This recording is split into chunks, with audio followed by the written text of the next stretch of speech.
Having gyno sucks. I can say that because I've been there myself.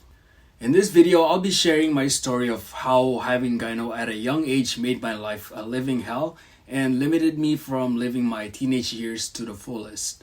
I developed man boobs at the age of 11. At first, I didn't know about the Gynecomastia condition because I was overweight. And while playing with my cousins, one of them pointed out that I had boobies, and this made me self-conscious about my appearance. At around 12 years old, I began searching for ways to get rid of my man boobs.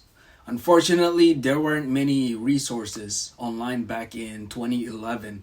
The only one I can recall is Greg Plitt's YouTube video on how to lose man boobs, which simply showed him doing chest exercises on a bench. And based on that single video, I assumed that losing man boobs just means you just need to do a lot of exercising and diet. So that's what I did.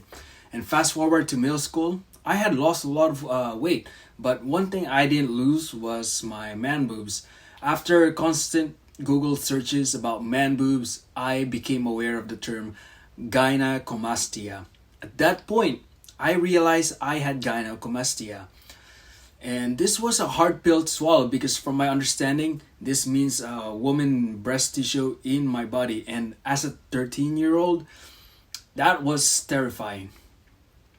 At school, I would always slouch to hide my chest. I'd wear 2 to 3 layers of jackets, even during PE, during summer. And during PE was my biggest nightmare because of the fact that you have to change in the locker rooms.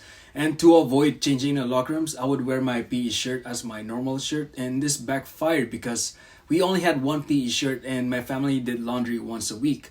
The shirt got sweaty and smelly, leading to someone reporting me to the principal's office for me smelling bad. So in middle school and early high school were pretty rough. I pretty much turned into a hermit. After school, I'd go straight to home and spend hours online reading everything I could about gynecomastia. I mean, everything. I would read forums, Wikipedia, medical articles, you name it. And the only thing that kept me going was stumbling across phrases like, "it will go away on its own." And that was my lifeline. That was a little ray of sunshine in all of this mess. And looking back, I wish I put myself out there more. I never really made friends too, especially not with girls. And I never worked up the courage to ask out my crushes, which to this day is one of my biggest regrets in life. So I was constantly anxious, depressed, and even had suicidal thoughts. It wasn't until my sophomore year when a classmate pointed out about my breast out loud in class that I decided that enough is enough.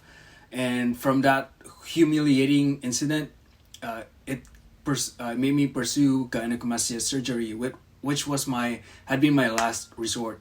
And the rest is history. If you can relate to my story about my gyno, consider checking my other videos I developed. Also, I developed Maxx team to help you guys like you to cope with having gynecomastia.